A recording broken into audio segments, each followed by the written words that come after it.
What is up, guys? I'm Dick here, and now I'm back with another audio video for you today. So as the title says, we're going to go NXT Takeover 30 / Summerslam 2020 previews as predictions. So got the time this morning to do this, and I've just decided instead of doing two separate videos, let's just lump them all together and have one long video talking about both shows. So here we are this weekend. First on Saturday is going to be NXT Takeover 30, followed by SummerSlam 2020. And we're going to talk about both shows, go through the matches, how preview the matches, and give you predictions. It's going to be that simple. So, as this is going to be the first show, let's start NXT Takeover 30. Now, I hate start the video on a somber note, but I just got to say this. This is probably the least excited I have ever been for a takeover ever. And I literally mean that, ever. It's just like, I'm looking at this takeover and I think, okay, it should be decent. But overall, I'm just like, is anyone really this hyped for this takeover, really? I mean, especially since the takeovers we've had in the past. Now, no doubt, in the ring, this is probably going to deliver a pretty good show, but yeah, I'm just not feeling this at all, to be honest with you. And I've just got to say this, I'm just not really digging NXT at all right now. And this is taught from a guy who's more or less watched NXT every week for the last 6 years. I mean, for the first time really since then, I'm just like, these shows just aren't really that good. And that's just being honest. I mean, don't think NXT is a terrible show. I still think it's a damn sight better than Raw or SmackDown, but I think the last few months has just not really hit the mark at all. And I think we're getting a lot of really average shows. Like, even the in-ring work hasn't been that great. I'm just really concerned about the direction of NXT is all I'm saying. I really hope we get some improvement over the next few months, but yeah, I'm just not really liking where NXT is going right now, and I'm not really religiously watching NXT anymore. I mean, I'm picking out certain matches that I need to watch for the best matches of the week list and stuff like that. And maybe I'm checking out a few clips on YouTube. But other than that, yeah. And this is a first takeover since In Your House. So usually the SummerSlam takeover weekends are usually huge, awesome shows. I mean, obviously Takeover Brooklyn 1, Brooklyn 4. What about Takeover Toronto last year? That was outstanding. This one's probably going to be very good at best, to be fair. And let's just go through the matches, have a little preview, have the predictions, and then we'll move on to SummerSlam. And we'll start with the kickoff match. Number one contenders for the NXT Tag Team titles. You got Breezango versus Oni Lorcan and Danny Burch versus Legado Tel Fantasma, which is Wack and Wild and Raul Mendoza. And I'm not really asked about this at all. I mean, just got to admit, I just don't think NXT's tag division is really all that good. Especially when you look on the other show. See the outstanding division AEW was built over last year. My God, that tag division is just so naughty. That tag division is just so great.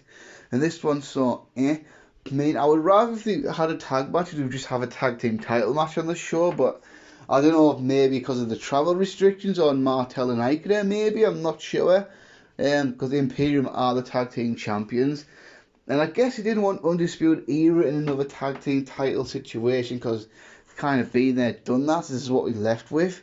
Me and Breezango, I guess. Oh, I do like Oni Lorcan and Danny Burch, but they don't really have much character about them. They're just good wrestlers. Then the Phantasma group, fine. So this match should be pretty decent, I would imagine. It'll be pretty. You can see it like being fast paced and having a lot of saving multi-man spots and all that. Couple of dives out the ring, and it'll be fine for what it is. Now it's a prediction. Since we've got a heel tag team champions in Imperium, I would imagine the Phantasma team's probably not going to win. So that leads it down to Breezango and Lorcan and Burch. So stick my neck of the line, go for Danny Burch and Oni Lorcan to win this match. Then just added to the card yesterday, actually. So the final added match on the card, we got Finn Balor versus Timothy Thatcher. And this match has no story. it's just been put together for the hell of it. I mean, and to be fair, should be a really good wrestler match. I mean, of course it will. Finn Balor, Timothy Thatcher, two really good wrestlers, put them together. They're a really good match, but there's just no storyline behind this match whatsoever, no build at all.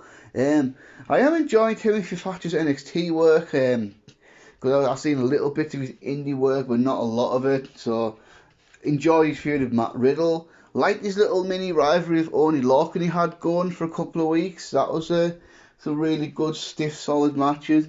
Do like the training school type thing that he's doing with those little segments where he's training these rookies and beating them up. I think Timothy Thatcher is going to be a classic guy. A guy that should never really leave NXT, because I think he's got a good spot in NXT, but I just don't see this guy getting over on the main roster at all. I can see Vince thinking he's boring and stuff like that, and I could just see him now go up the main roster, go to Raw, SmackDown or whatever, getting a little minor push at the beginning, then start doing open matches on SmackDown, and before you know it, he's just stuck on main event every week. That's just kind of how I see it. So I think like Timothy Thatcher's a guy that should just stay in NXT for as long as he's under contract for WWE. Finn Balor, I don't know, I just kind of feel like he's come back to NXT. He's just been really disappointing overall. I mean, there was that initial heel turn on Johnny Gargano, and then they had a little mini feud with Matt Riddle, then picked up his feud with Gargano again, and that was pretty good. But then after that, in between that, he had an NXT title match with Adam Cole, which was really good. But then after that, he's just kind of just turned babyface back for no apparent reason. Had a little rivalry with Damian Priest, and then in this North American title situation that he didn't win either of them, and then he's in this match. And yeah, I just feel like he's kind of... I just don't know what's left for Finn Balor to do in the WWE system, to be honest with you. And I just feel like he's a guy that could easily...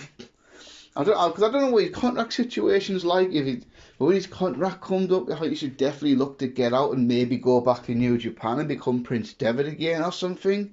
But if that's this match, I could see this match opening up the show.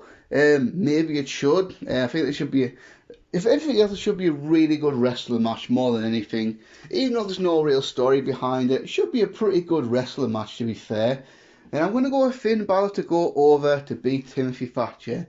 Then the rest of the matches, there's 3 title matches and 1 which I kind of think's like a special attraction match.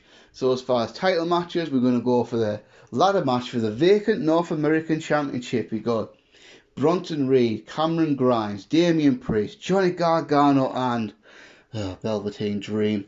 So let's just address this Velveteen Dream situation for a moment, because I know this is getting a lot of talk.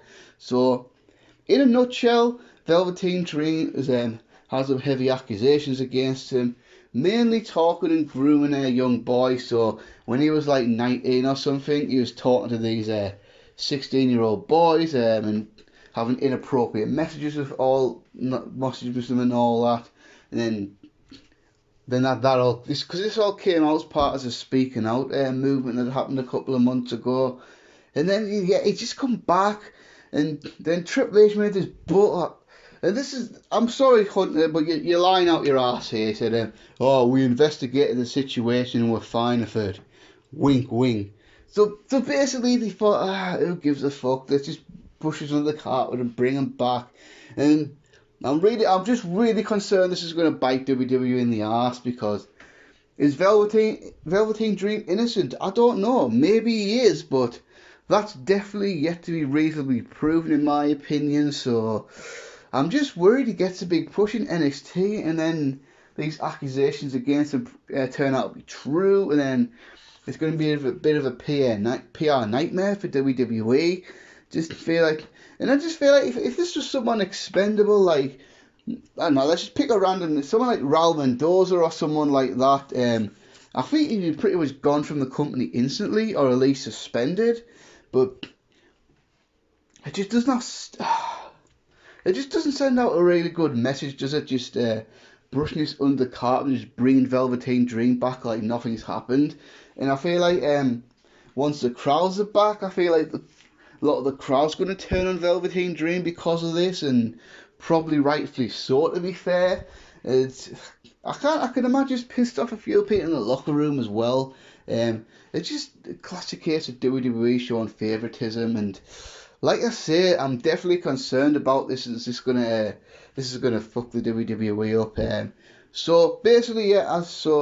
Apart from that, we've got the NXT North American title up for grabs in a ladder match. Of course, Keith Lee vacated the title when he won the NXT title to become a double champion. And it's kind of ironic that the title's vacated and been a ladder match when the North American title debuted in a ladder match back in New Orleans in 2018. And for the most part, I think the NXT North American title's been a great title. I mean, you look at the list of champions, I think every single champion's been a really good champion. We've had some great North American title matches over the last 2.5 years. Now, I don't expect this match to be as good as a New Orleans ladder match, but I'm thinking it's going to be pretty good. So what we've had is we've had some qualifying matches over the last few weeks, fatal four-way qualifying matches, and then Dexter Lumis was supposed to be in this one, but Dexter Lumis got injured. And as a matter of fact, I actually think there's a pretty good chance Dexter Lumis was going to win this one. So qualified through the four-ways where Dexter Lumis initially, but obviously he got injured, Bronson Reed, Damian Priest, Cameron Grimes, and then they did a second chance thing where the guys not pinned in the triple threat matches faced off into singles matches, and the winner of those matches would advance to this one. So we had Johnny Gargano versus Rich Holland, which, I saw that on Twitter yesterday with that disgusting botch where Johnny Gargano nearly broke his neck, and then the aforementioned Velveteen Dream defeated Finn Balor to get his place in this match. So look at the lineup there. I think that's a good lineup. Velveteen Dream notwithstanding, I like the three, the Reed, Priest and Cameron Grimes being in there, because I feel like Bronson Reed's a guy I've actually seen a lot in. There's a guy who I think is really underrated by the IWC, and I feel big things in his future. I mean, he kind of looks like he's a big guy, but he's kind of like Otis, except he's actually intimidating and good in the ring. I think he's got a lot of potential as this badass monster, and if with the right push, he could do really well. Cameron Grimes, a former Trevor Lee, I feel like there's some charisma about him and youth. He's got a lot going for him. He could be someone for the future. And Johnny Gargano, I guess, is in this match because it's Takeover, and you need Johnny Gargano on Takeover because he's Johnny Takeover after all. I just want to say this, so I'm just going to be honest. I kind of hate Johnny Gargano as a heel. There, I said it. I'm just not enjoying Johnny Gargano as a heel at all. I mean, I get that it kind of made sense for him to turn heel on Tommaso Ciampa and all that, and especially when Candice LeRae turned heel as well. It's just, I don't know, it's just something not. I think Gargano's a pure babyface, maybe when he was on his best there in 2018, 2019. Probably the best pure babyface in wrestling. But when he's acting like a heel, I just get he's doing that. He's just acting. It's just not really clicking for me at all. I just don't buy him as a heel at all. I think at least with Daniel Bryan, made it work. I mean, even AJ Styles as a heel, he makes it work as well. Johnny Gargano, I don't know. It's just this new character he's got is just not clicking with me at all. He's still awesome in the ring, no doubt about that. I mean, in the ring, he's probably legitimately one of the top 10 wrestlers on the planet, but the character is just not doing it for me at all. But like I say, this should be a really good match, maybe even a great one. I don't see it as being as good as the New Orleans one. And as far as a winner, I wouldn't be surprised if Velveteen Dream won, just because just a dude who could stick it to the fans. Not gonna lie, but I'm gonna stick my neck on the line here. I'm gonna go for Bronson Reed to win this match because I just feel like the momentum's there, the fan support's starting to get a little bit stronger, and I just feel give him this push. I think he could be a really good champion. I think he's capable of working with guys his own size. I think he's capable of working with guys smaller than him. So I think this will work. I think this will be a really good spot for him to get the NXT North American title. So yeah, then we're going to go off the NXT Women's Championship, Io Shirai versus Dakota Kai. Earlier on when I was talking about the NXT Tag Team Division, I'll say the holy fuck, has NXT got one hell of a women's division. I mean, look at some of the women not on this card, that's on the NXT Women's roster. Rhea Ripley, not on the card at all. Tegan Nox, not on the card at all. Candice LeRae, not on the card at all. You know, that's three tremendous talents right there that aren't on this card. Shotzi Blackheart, not on this card. Mercedes Martinez, not on this card. That's 5 really good women's wrestlers that don't have a spot on this takeover. And that's also not including people like in the NXT UK women's division. So it's just kind of ironic, really, when you look at NXT and you look at AEW Dynamite.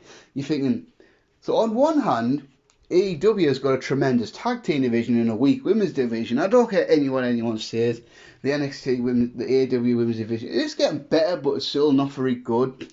Then you go on the NXT show, then this time it's the tag team division that's weak, but the women's division is awesome. And I feel like so far Io Shirai is doing an excellent job as the NXT Women's Champion.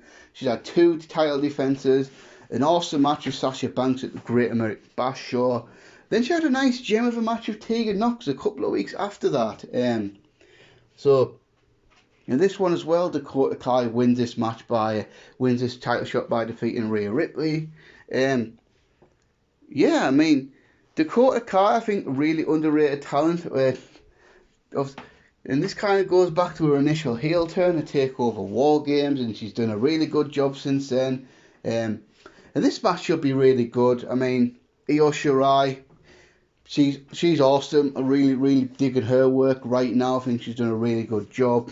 I think she's just a little bit behind Asuka as far as a worker, but I'd definitely put it. And I hope this doesn't upset anyone. I'll definitely say Io Shirai better than Kairi Sane.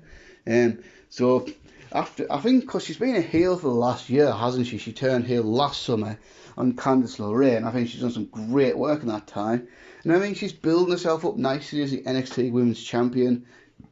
So now she's a babyface, of course. So this match might even, probably won't.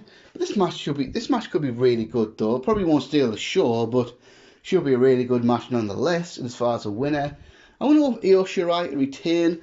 Don't see her losing the NXT Women's title this quickly. I think you got plenty of mileage left in her as the NXT Women's Champion. I mean, look at some of the names. I mean, you could go back to her and Candice LeRae's rivalry. I think you definitely need to go back to her versus Rhea Ripley down the line. Her versus Mercedes Martinez. So there's plenty of stuff for her to do as NXT Women's Champion, and I feel let's let that continue. Then we got this. I'm not sure which match is going to main event, to be honest with you. I think the NXT title match probably will main event, but I wouldn't be that surprised if this one main evented. And it's going to be, I consider this a special attraction match. It's going to be Adam Cole versus Pat McAfee. And it's one of those matches where I was not really interested in, but as I've been watching, I think, it's been kind of, they've had to really convince me and sell me on this match, and I feel like on the last NXT they did that. So Pat McAfee, of course, but I don't really know because I don't really follow American sports at all, but he was a ex-American football player. Let's have a look here. Okay, so he's 33 years old. Career information. So he was in 2 Pro Bowls, first team All Pro, whatever the fuck that means. He played for the Indianapolis Colts from 2009 to 2016. So I have no idea if he's particularly famous or whatever. I don't think he's as far as I can tell, he wasn't a particularly famous American footballer, so he's not like a big name or anything like that. So by the looks of it, looked like his NFL career ended in 2016. Then after that, he's done sportscasting and all that, and then he got a job with WWE a couple of years ago as a pre-show analyst and all that. I didn't really like him in that role at all. I thought he was just kind of obnoxious. And I guess the idea, because obviously he's a football player, so he's a real athlete. So why don't you have at least 1 or 2 matches on NXT? Let's try and do something with you. And he did this thing where a few weeks ago Adam Cole was on one of his podcasts or something, and made a derogatory remark towards Adam Cole, and then Adam Cole, he shot brother, he shooted on him, which he really didn't. So he did where Adam Cole kicked off, had a right go at him, stormed off the set, and they pretended like it was real, but anyone with a brain could tell you that was a complete work. That was obviously a stage argument that was supposed to happen and all that. Even people on social media try to sell it as real, but come on, absolute bollocks. And then they had McAfee on commentary, talking about making daft remarks about Adam Cole on commentary. And of course, with there being no arena, Adam Cole could hear everything. Then had this big brawl, this big pull-up brawl where McAfee knocked Adam Cole out of a punt, and I saw so much negative reaction to that. I mean, a lot of people on here hated that angle, really hated it. But was it really that bad? I don't think it was that bad at all. And everyone's complaining about Pat McAfee, but I'm thinking, you don't realise if this was a shoot, Pat McAfee would probably beat the shit out of Adam Cole, right? You know, I'm sorry, but I think he just would. And then this match was made for Takeover, and still, I think a lot of people weren't really bothered about it. I think it was one where WWE or NXT wanted this to be a big deal, but I don't think the fans really bit and bought it. Then the other night on NXT, Pat McAfee cut this awesome heel promo, which I've got to ask, so is he Undisputed Era baby faces now? I mean, I don't think they've officially turned face, but you look at this rivalry, Adam Cole's certainly the baby face in all of this, so are Undisputed Era officially baby faces? I guess we'll find out after Takeover, but I think at least for this one, Adam Cole's clearly the babyface in all this. So Adam Cole, of course, he's come off his epic NXT title reign that went over a year, lost the belt to Keith Lee in July at the Great American Bash, had a great run. So I guess this is just something for Adam Cole to do to kind of keep him relevant. I wouldn't be surprised if Adam Cole and maybe even the whole Undisputed Era go to the main roster after SummerSlam, because I'm just looking now.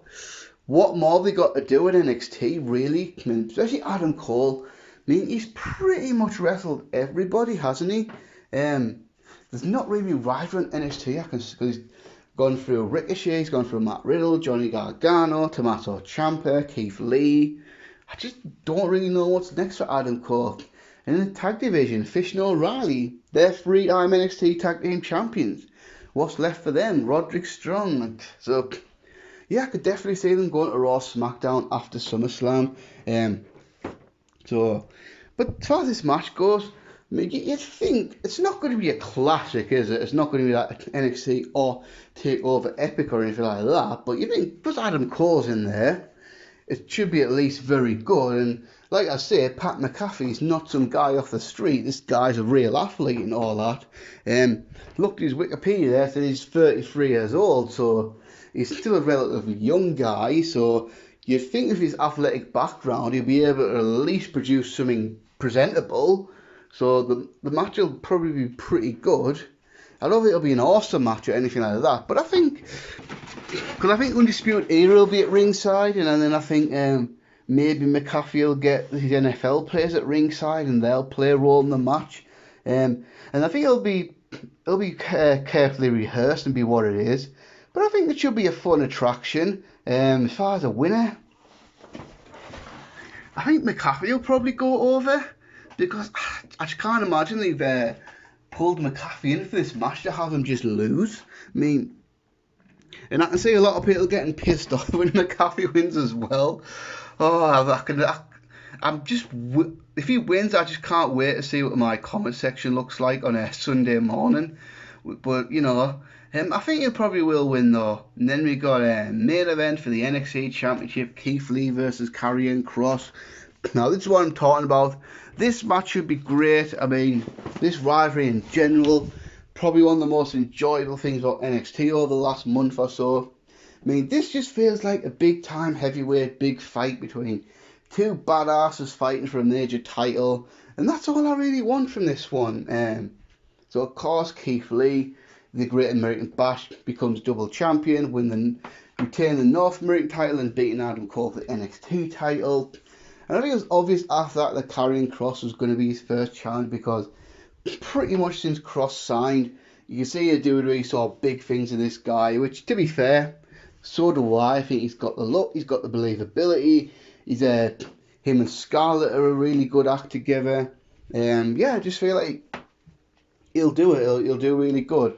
And I think that was enforced when they had Karrion Kross absolutely squashed Tommaso Ciampa in your house. So it was obvious by that they see big things in this guy. And he was going to be the NXT title scene sooner rather than later. So it just started with Karrion Kross watching from a distance and all that, targeting Keith Lee. And then I thought a super effective angle when you had that match with Dominik Dijakovic about a month ago, where Karrion Kross absolutely just brutalised Dijakovic. I mean, fair play to Dijakovic, he really sacrificed himself for the good of this storyline. Really great stuff. Then obviously Keith Lee then cut this badass promo on him. And then, yeah, I just feel they haven't given away too much contact yet. But I just feel like they built this match up very nicely. And the video package they had in NXT this week was absolutely great as well. So this is one match I am really looking forward to. I mean, I just felt like this feels like a big heavyweight rough and tough fight between two badass guys. And really interested to see how it turns out. I think this will be a really good brawl. I think you'll see some big spots and all that. As far as this is going to be hard, I don't really know how to predict this one, because I'm going to go with Karrion Kross to go over, and I'll tell you why. Because when you look at NXT over the last few years, for me it's been like the NXT champions usually being a heel and the babyface, because what usually happens, they build this babyface up, he wins the NXT title, has his moment, and then he drops the title fairly quickly. So there's been a couple of exceptions. I mean, the two obvious exceptions are Finn Balor and Adrian Neville from 14 and 15. But apart from that, for the most part, the NXT champion's usually a babyface. A couple of examples, when Sami Zayn, he won the NXT title, lost it to the next takeover to Kevin Owens. Drew McIntyre won the NXT title, dropped it to the next takeover to Andrade, and then Johnny Gargano, all that build-up, won the NXT title, dropped it quite quickly to Adam Cole. So let's just look at the champions over the last 5 years. So we had Samoa Joe's a heel champion, then Shinsuke Nakamura had it for a little bit, Bobby Roode was a heel champion, Andrade Cien Almas, heel champion, Aleister Black was briefly champion, but again, a short run. Then you had a long reign for Tommaso Ciampa as a heel, a long reign for Adam Cole as a heel. And I think my theory behind this is a Triple H group, a big Ric Flair fan watching that. Ric Flair was a heel champion for all those years. And I just feel like that's probably Triple H's philosophy, have a heel champion to build around. Then you have your baby faces chasing. And to be fair, I share that philosophy. I think that's probably the best way to go. Because I think Vince usually has a long-term babyface champion. But I think I've always preferred a long-term heel champion than trying to get behind a babyface, trying to beat him. So I think Keith Lee's going to be like a Gargano and a Sami Zayn, where he's built up, then he loses a title and he goes back to chasing. So yeah, I'm going to have Karrion Kross to go over to take the NXT title. I think the match is going to be really good though. I'm really looking forward to the match itself. And yeah, that's NXT Takeover. So what's happening next? We've got SummerSlam 2020 the following night. Now this one's taking place in the Amway Center in Orlando, Florida, in a little thing called the Thunderdome. So basically WWE's I think they've decided that the Performance Center thing just wasn't really working anymore. And it wasn't, but at the time I think it was the only scenario they had. It was never ever the ideal scenario, but I think it's the hand they were dealt with all the COVID-19 and all that stuff. I mean, we don't need to go into that, but for all the COVID-19 thing, this whole weekend was supposed to take place in Boston originally, but of course, because of the COVID-19 situation, the pandemic, that just cannot happen. So WWE's rented out this arena in Amway Center in Orlando, Florida, and they basically having LED screens all over the arena so you can have virtual fans. So I guess what you do, because I don't know, because I've not applied for that, so I guess you apply for it, set up your webcam and all that, then you click on this link, And then there you are. You're live on TV. And I saw pictures of this because apparently SmackDown was taped the other night. So SmackDown was happening tonight. It was a taped show, and it looks pretty good. Is it the perfect scenario? No, but I think it's probably the best scenario we can get for the time being until obviously situation clears up and we can actually have fans back in legitimate arenas. Now, AEW is actually next week is having 15% capacity for their Dynamite show, but it's still in Daly's place, so they're not allowed to go back on the road yet. So I feel like for the time being, this Thunderdome idea is going to be a really good one. Like I say, it's probably the best idea WWE can come up with right now. Now I'm just interested to see how it turns out, but I do agree that for presentation they needed a change because I feel like the performance center it just didn't look good for TV. But as I say, it was probably the best scenario WWE had. But I'm just glad that they've recognised this and actively trying to find something better. So I'm hoping this is a good thing. Because I think that, like I say, I think the performance centre shows are only carrying it so far. And it was just stopgap more than anything. But, you know. So let's talk about SummerSlam. This shouldn't be a bad show. I'm not going to sit there and say it's going to be a great show. I'll tell you what I do like. What do I do like about these pandemic shows? That the pay-per-views are not dragging. Now you look at this card. We've got 8 matches on the card officially. So if anything else, this show is probably going to be a maximum of 3 hours, which is great. Which is great for me because 8 matches, and if they all get at least good time to develop, they all should be pretty good. I mean, there's not really a match in here where I'm like, ugh, you know. So I think overall, in the ring, this show should probably deliver. Does it feel like a big SummerSlam show? Not really, but obviously we've got no Brock Lesnar because Roman Reigns is still out. Daniel Bryan's not on this show. We've got no other big stars on this show, so but I will say I've got a feeling between now and then that at least one more match is going to be added to the card.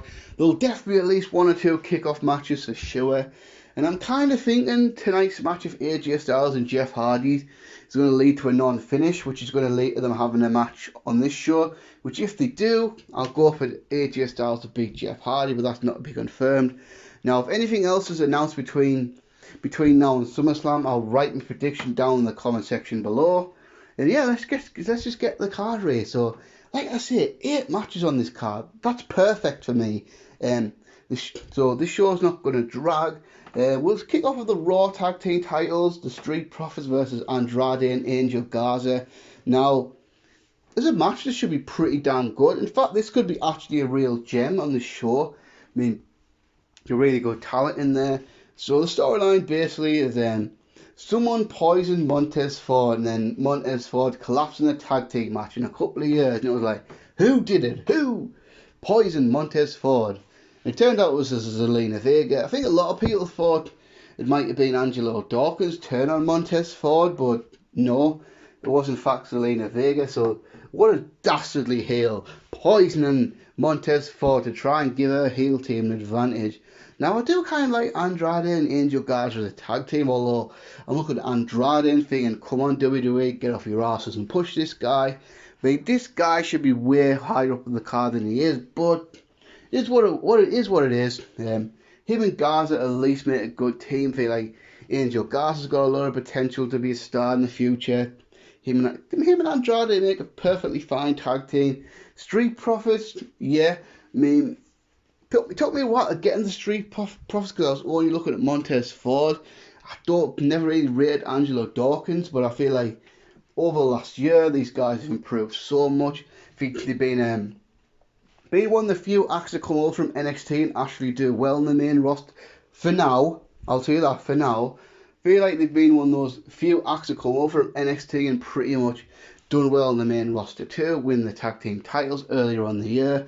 I think they've been pretty good tag team champions. I don't think you want to look back 5 years from now and say, oh wow, those guys are awesome. But still, pretty good tag team to be fair. I mean, got no complaints to be honest.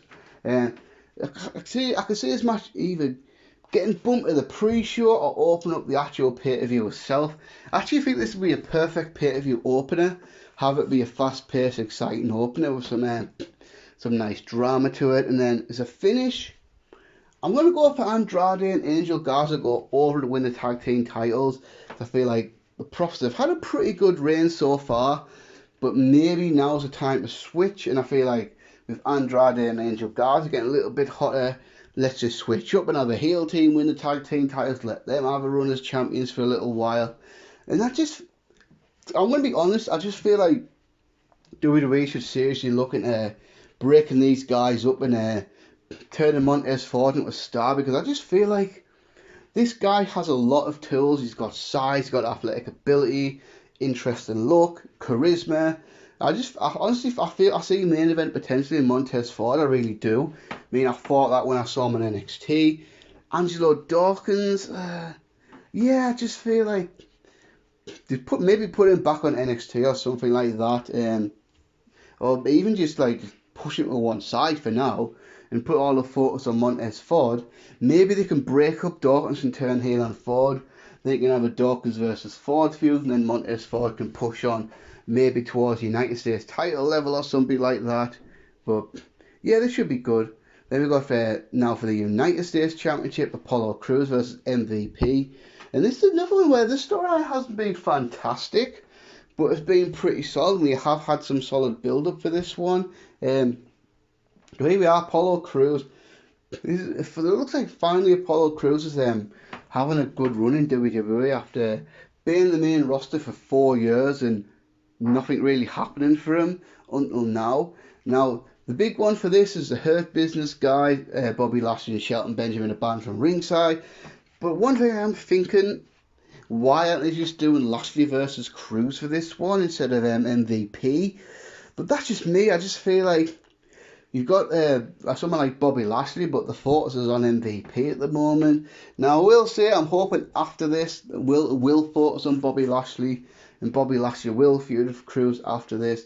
So they were supposed to have a match at Extreme Rules, but Apollo Crews couldn't appear on the show. Now, rumour is it's because he tested positive for the coronavirus, but that's not being confirmed. But I'm pretty sure that's what happened. But obviously I don't know this for a fact, so I'm not going to say factually this happened. But that's apparently the reason. So then they had a MVP win the match by forfeit. And then now we're building up. Now we're getting the match for SummerSlam. And then, well, this is obviously the finality with Lashley and Benjamin banned from ringside. Now, I can see this match going maybe 7-8 minutes, having a little solid match. It is kind of good to see MVP back in WWE, because he had a pretty damn good run the mid-late 2000s in WWE, and then even had a pretty good run in TNA as well. And he's not that old. I think he's only about 46 or something like that, so he's not really that old or anything.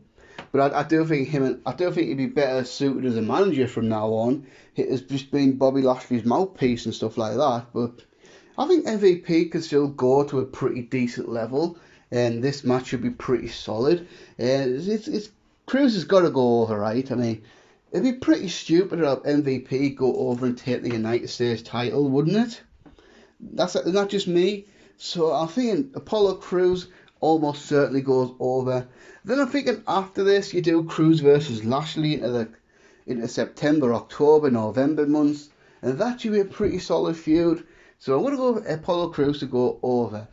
Now we're going to, both these matches tie in together, so we're just going to talk about both of them. So we've got Asuka challenging both for the Raw and the SmackDown Women's title matches in separate matches. So first up, she's going to challenge Bayley for the SmackDown Women's title.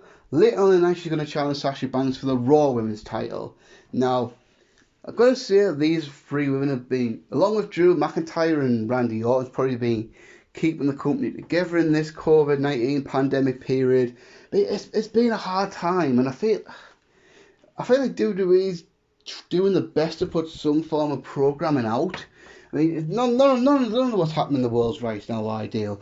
So it's been a tough period, but I feel like, especially since Becky Lynch went on maternity leave, and then Charlotte Flair's been out here to get surgery, let's just say that. I feel like Asuka stepped up big time.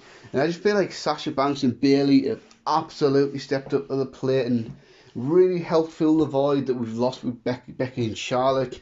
And WWE mishandling Shayna Baszler. I mean, she could have been a big deal. She could have been a big part of this card, but WWE mishandled her so bad. Then Ronda Rousey still not returning to the company. So with Sasha and Bayley being the WWE Women's Champions, they've been floating on both shows. I just feel like they've done a great job. I mean, I've been a big fan of what Sasha and Bayley's done over the last few months. I feel like they've been one of the highlights of the company. And one thing I will say about these matches, I'm not really excited for them because we've seen these matches quite a few times on television over the last couple of months. So none of these matches feels fresh. But if it goes the way I think it's going to go, there could be some good storyline development in this one. So the whole Asuka Sasha situation or the Raw Women's title has just been weird. I mean, they've had 2 awesome matches at Extreme Rules and then a few weeks ago on Raw, but both of them have had absolutely horrific finishes. I mean, the Extreme Rules one was just so confusing. Sasha, did she win the Raw Women's title? No, not really. Then the other one was a horrible count-out one where, honestly, nobody got over. So yeah, I think the matches have been great, but the booking for both matches are horrible. And you think of this match, so we'll talk about then Asuka. So Asuka gets a rematch for this title, and then she won a tri-branded battle royal on SmackDown last week to earn this shot against Bayley as well. I kind of thought someone else would have won the one to face Bayley, but Asuka won. And I guess that's WWE saying that they don't really have faith in anyone else, maybe. Yeah, I just feel like, so I think both matches will be pretty good. I mean, Asuka and Bayley, they've had 2 really good TV matches over the last couple of months, and of course 2016 had 2 big takeover matches in Dallas and Brooklyn too. So there's definitely history there. I feel like this will be another really good match, and what I'm going to go for, I'm going to go for Sasha Banks to help Bayley to beat Asuka to retain the SmackDown Women's title. Then later in the night, Asuka will face Sasha Banks. There's a match this will probably be excellent again because these 2 women have really good chemistry and they're both top class performers. And I'm thinking this time they're going to do a thing where Bayley looks to interfere, but Bayley fucks up and then knocks Sasha Banks out, and then Asuka's going to pin Sasha Banks to win the Raw Women's title, and that's going to be really the big gripe Sasha Banks has. She's going to be pissed off at Bayley, and then I think Sasha and Bayley, because they're going to have a women's tag team title match at Payback, aren't they?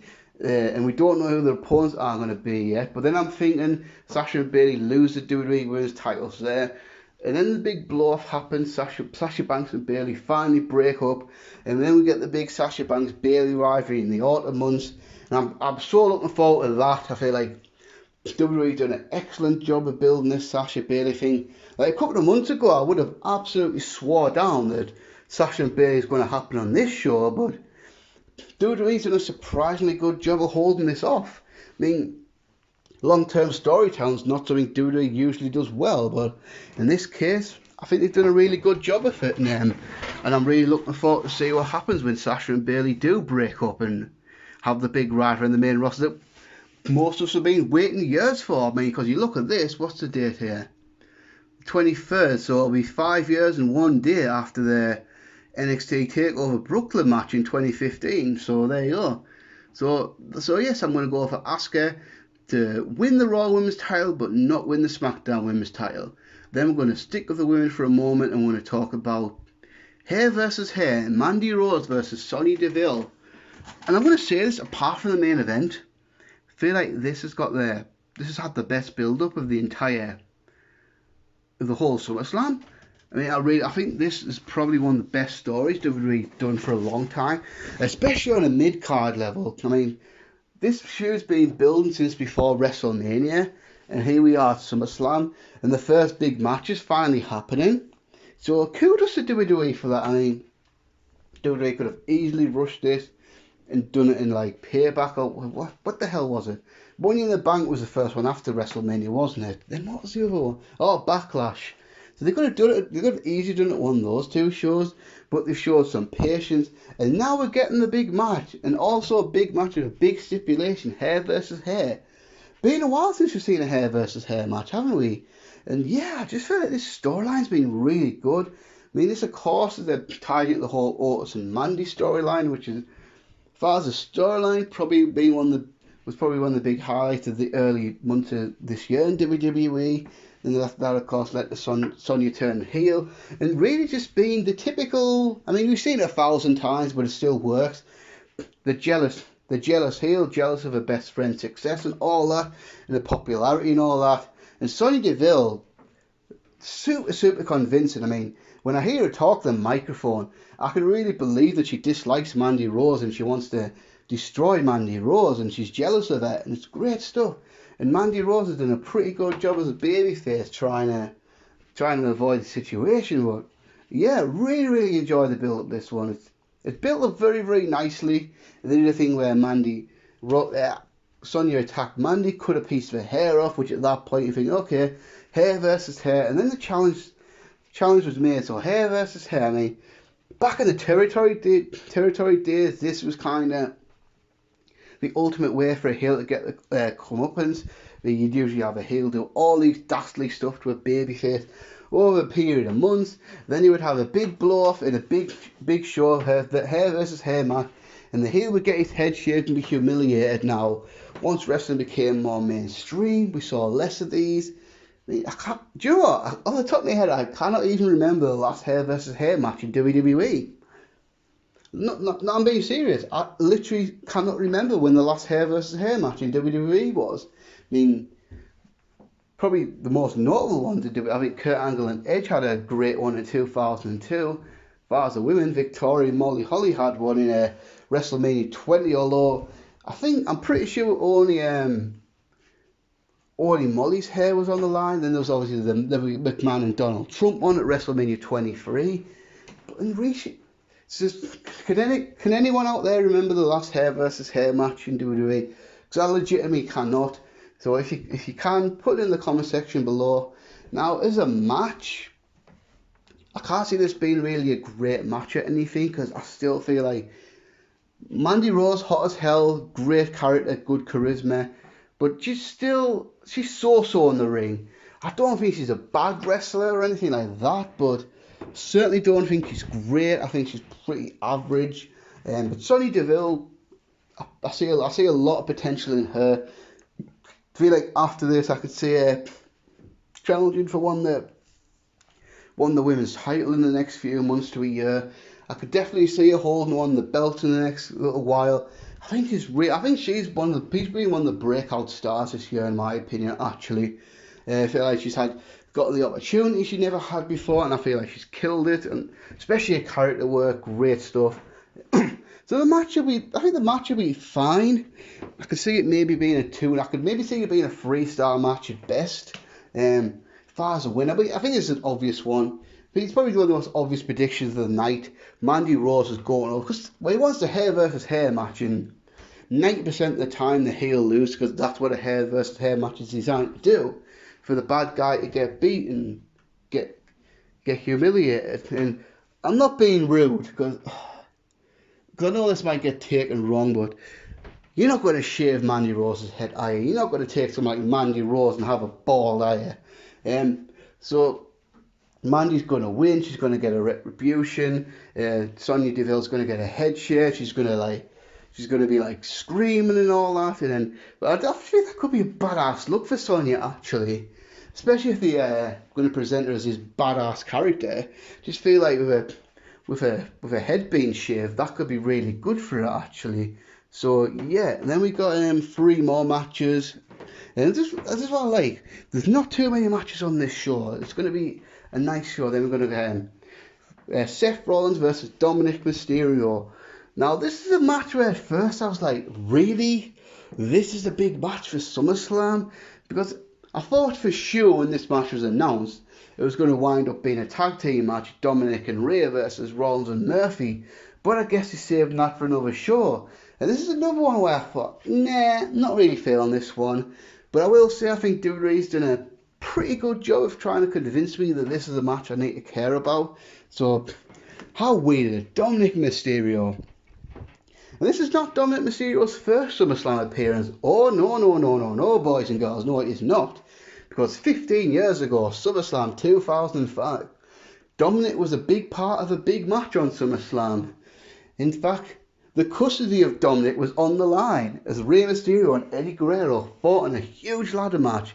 And no, I am not joking, that match was legitimately for the custody of Dominic Mysterio, who was an 8-year-old child at the time. And here we are, 15 years later, he's a 23-year-old man having his first wrestling match on pay-per-view with a major star like Seth Rollins. Boy, is that a weird that's a weird sentence to say out of context. And that makes me feel so old, to be fair, that now that kid that was in that Eddie Guerrero Rey Mysterio storyline 15 years ago is now a full-grown man having a wrestling match on pay-per-view. But so yeah, obviously I get the feeling this was probably something like this was probably going to happen for WrestleMania this year. But I think Rey Mysterio quarantined for a little while because of the coronavirus pandemic and all that. But I think that's actually worked in the favour. So this whole thing started the whole Rey Mysterio Seth Rollins rivalry, which, oh god, the eye for the eye thing, my god, that was bad. No, I'm not even joking, that was actually terrible. Although obviously Rollins Mysterio in the ring was really good, but that eye for an eye stipulation at Extreme Rules was absolutely retarded, and the whole, oh yeah, that was just bad. But if that Mysterio's been off television, and that's transitioned to Dominic trying to defend the honour of his father now. We have seen Dominic on television a little bit over the last year. I mean, most notably, he was involved in that Lesnar versus Mysterio rivalry last year, and he got involved in the Lesnar Mysterio Survivor Series thing. I think we even had one where Lesnar threw Dominic around the ring quite a bit. So Dominic's been in the background for nearly close to a year now, and I think something obvious is being built at Dominic having his big debut match, and I think that's probably the biggest reason Mysterio signed on for WWE 2 years ago, because now his son's getting into the business. Now he's thinking if Mysterio can get back in WWE's good books, then he can be in a position to help his son out. And apparently he is staying with WWE, because I feel like he could have gone to AEW, sure, but I feel like at this stage of his career, Mysterio's in his mid-40s, he doesn't really need to prove anything anymore. If he's in a position where he can help his son get a leg up and get a WWE contract, that's good for him. Now, do I think Dominic could have had a run in NXT first? Yeah, sure. I mean, because it's kind of that one where he's just coming in, he's getting a big push right at the bat, and he's basically a rookie kid, and he's getting a big match at SummerSlam with Seth Rollins. But at first I was kind of looking, because I think Dominic, some of the promos he was cutting, especially the backstage ones. Do you know those promos you sometimes get in WWE where you know for a fact this guy's memorising a scripted promo, and there's no way he can hide that fact? I mean, some guys can take scripted promos, make them their own, and make it sound like they mean it, but just Dominic, some of his delivery is so wooden. It's like, yeah, dude, you've obviously memorised that promo word for word, and you kind of sound like a robot. So when I saw those, I had no real interest in this feud. And then they did the big thing a couple of weeks ago, where they had a Seth Rollins destroy Dominic Mysterio for the kendo stick. I mean, just really laid into him, like really just destroyed him. I mean, really was a brutal beating, to be fair.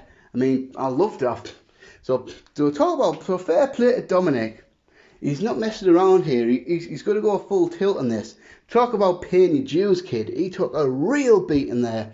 But I feel like it was such an effective beating, because now you had a reason to want to see Dominic try to get some payback on Seth Rollins. Then Rey Mysterio returned last week. Him and Dominic beat up Seth Rollins and Buddy Murphy. So after that, I'm like, okay. I think the last two Raws have really saved this feud, because at first I was just like, is this really going to be a SummerSlam match, Rollins versus Dominic and Mysterio? Seriously? Until now I'm like, kind of interested to see how this turns out. And it's an interesting one, isn't it? Because I think he's probably had practice matches and things like that. He may have had some non-televised matches, but I don't think he has. But in fact, I'm almost certain this is Dominic's first ever professional match. And holy fucking shit, to have that first professional match be on a SummerSlam against Seth Rollins, kids, but he had the jackpot here, hasn't he? So it's going to be a big test for him. I mean, I feel like Dewey had the right opponent for him because, let's face it, you may not like Seth Rollins, you might think he's a bit of an arse and all that, and obviously some of the stuff he's done over the last year, but in the ring, he's still one of the best in the world. He absolutely is. I mean, Seth Rollins great in the ring. If nothing else, Seth Rollins world-class in-ring performer, and you feel like putting him and Dominic together, so you think Rollins is going to do everything he can to get the best out of Dominic, and yeah, this match won't be a classic, of course it won't, and I feel like Mysterio and Murphy will be at ringside, and they will probably get involved in the match as well, but hopefully Dominic can do his best and have a I think he'll have a respectable showing, and that's probably one of the things of interest, just to see how Dominic does in this one. Can he, because obviously he's the son of Rey Mysterio, isn't he, so, and I think Rey Mysterio's starting to become on the list of starting to become an all-time great over the last couple of years. I mean, Rey Mysterio's career speaks for itself. I mean, so to live up to be Rey Mysterio's son, that is going to be a tough task. So I'm hoping he's up for it. And maybe, because I have heard rumours that he's going to wear a mask and become Prince Mysterio, which, to be fair, I feel like going forward, Dominic should definitely wear a mask because he's very much like his father. He's 23, but he looks about 17 years old, doesn't he? I mean, he just looks so young in the face, and Mysterio's exactly the same. I remember when Rey Mysterio unmasked in 1999, he kind of just looked like a kid. So I just feel like if he wears a mask and becomes either Rey Mysterio III or Prince Mysterio, which I've heard, I just feel like that'll be much better for him. And then of course the whole mask luchador tradition, keeping in the family and all that. So hopefully the match will be at least, I think it'll be at least good. We're not going to see like this epic match, but I think it'll be at least entertaining. I think Seth Rollins is so good in the ring that he'll make it work. And this has been probably a match where they've rehearsed it and all that. They won't ask Dominic to do stuff that he can't do. So yeah, I think they'll have a pretty good match. And who's going to go over? I'll go with Seth Rollins because I think it would be daft for Dominic to come in and beat a guy like Seth Rollins in his first match. I feel like if Dominic has a respectable showing, gets a few close near falls, but just gets edged out because the story they can tell is Seth Rollins is better and has more experience than him, so therefore Seth Rollins wins the match. Just feel like that'd be better. Then I think after that you're probably going to transition to Mysterio coming back, maybe in September, October. Then you maybe go for Rollins and Murphy versus Mysterio and Mysterio for a big show. Then after that, they can pretty much go for father-son tag team of Rey and Dominic Mysterio. That'd be pretty sweet. And then next match for the Universal title, The Fiend, Bray Wyatt versus Braun Strowman. Now, I could see this one being cinematic because that's what they've done on every big show they've had since the pandemic. I mean, these guys had the Swamp Fight back in Extreme Rules. And I feel like they'll continue that trend here. This will probably... Yeah, I can see this one being a cinematic type match, and if it's not, I feel that this rivalry is not really done it for me at all, and I just think Braun Strowman's, and I don't think it's necessarily his fault either because circumstances were what they were. Like first off, WWE did the brain dead decision to have fucking Goldberg win the title, so it was Showdown. Sorry guys, no one will ever convince me that was a good idea. Hated it 6 months ago, hated just as much now. I think that was a horrific idea, absolutely horrible. I think it's because Bray Wyatt's so talented. That didn't kill the Fiend. Now that of course that was going to lead to WrestleMania, Goldberg versus Roman Reigns, but then the coronavirus pandemic happened, and then Roman Reigns dropped out of WrestleMania, and then the day before, the match was switched to Braun Strowman versus Goldberg of absolutely zero build-up. And then out of nowhere, Braun Strowman wins the Universal title. So I can't really blame Braun Strowman because it's not really his fault. He was chucked in this position where he was not really prepared for.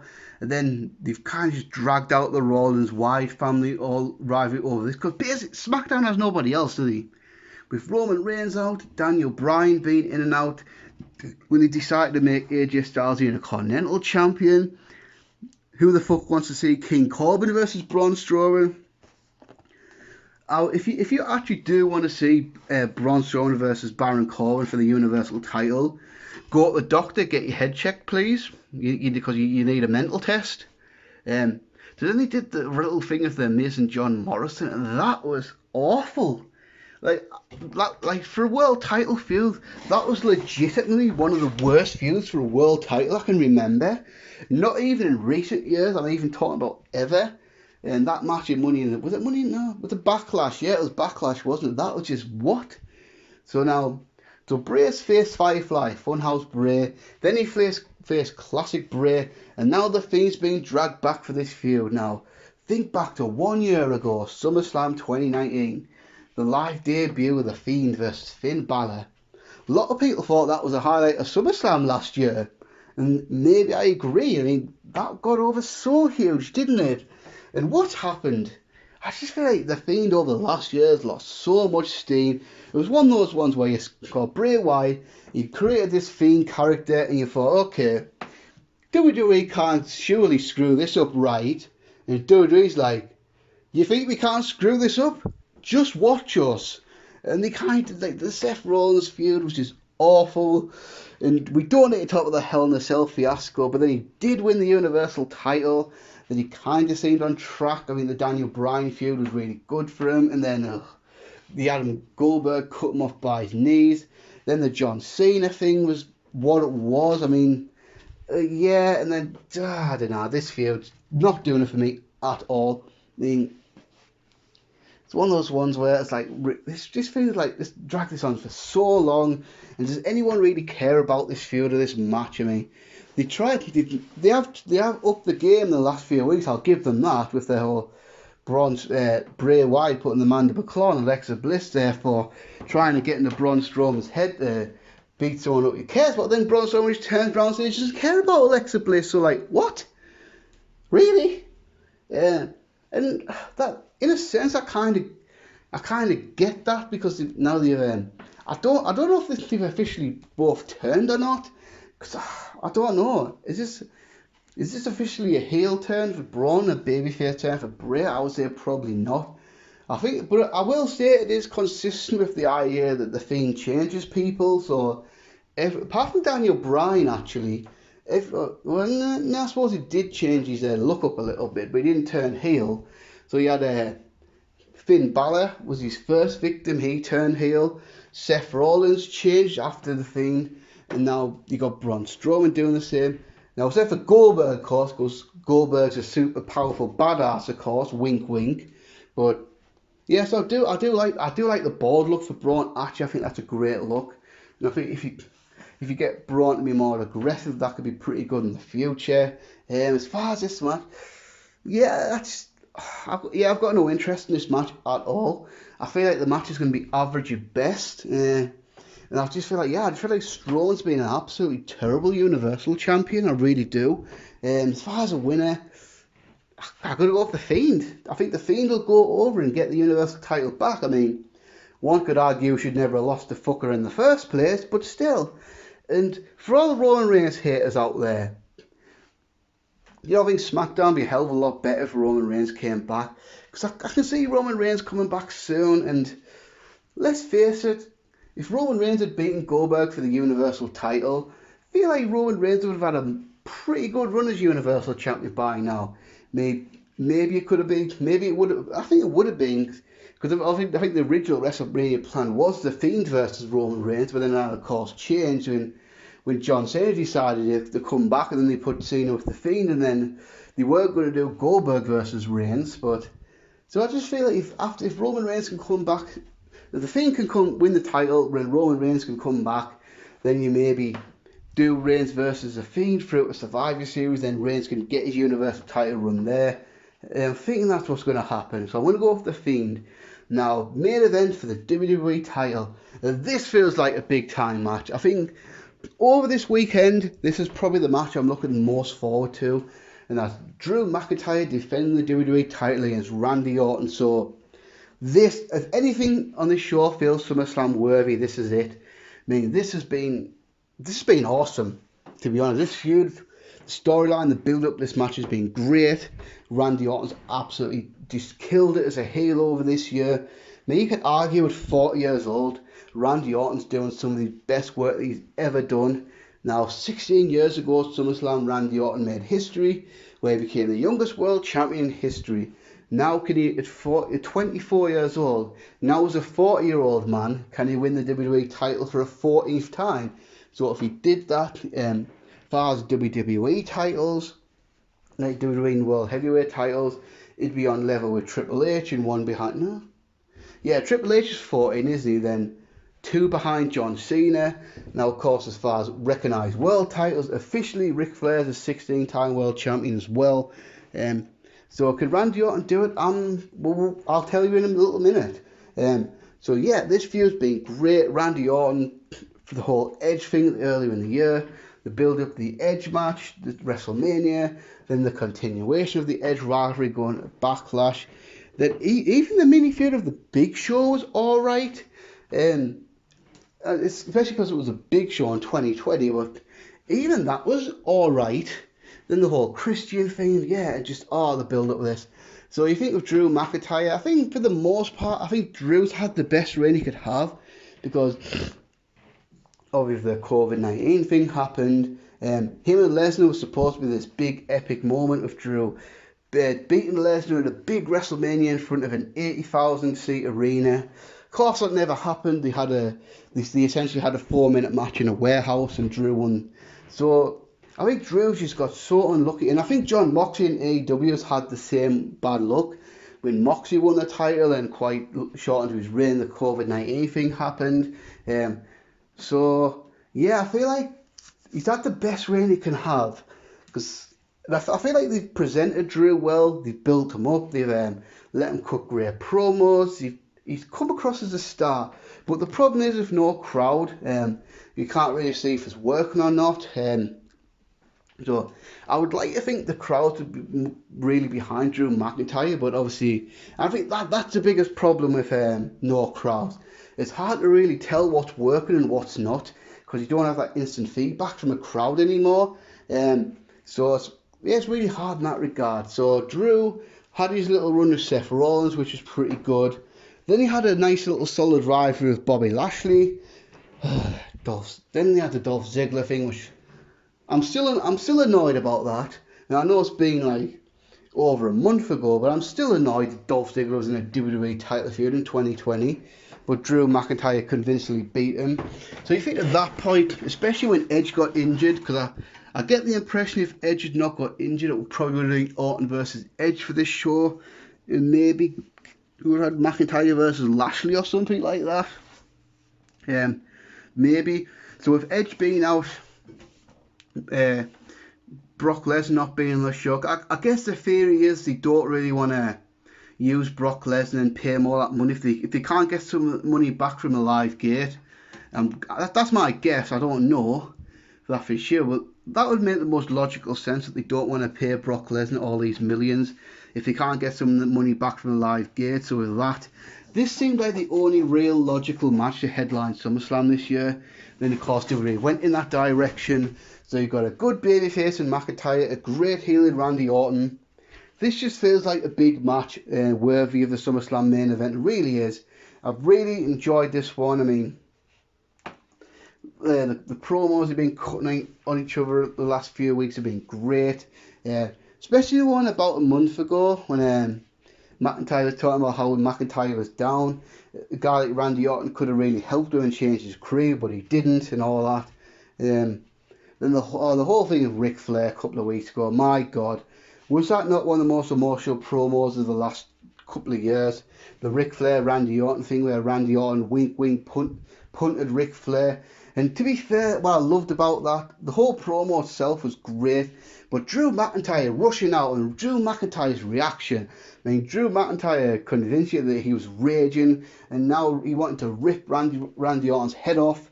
So then the whole thing, similar situation with Shawn Michaels this week on Raw.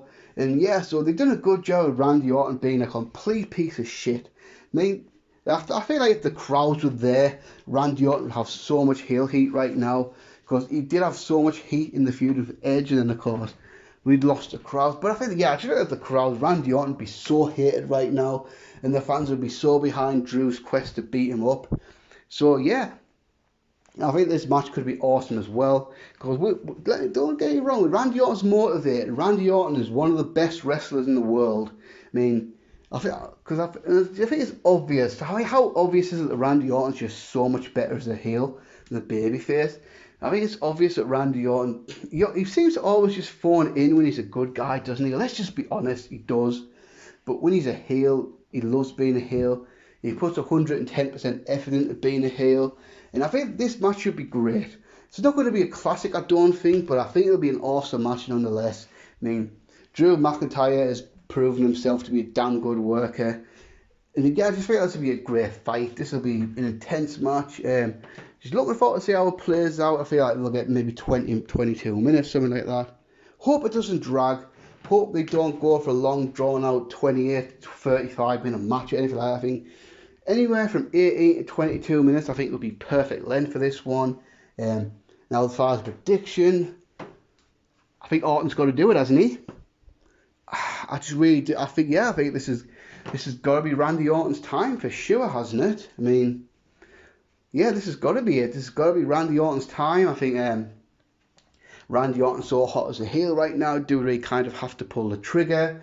And Drew can. This won't hurt Drew, I don't think. I think Drew can always win it back if they build it back up, and then Drew maybe Drew even wins the title back at WrestleMania next year, when hopefully they'll have fans in a big stadium this time.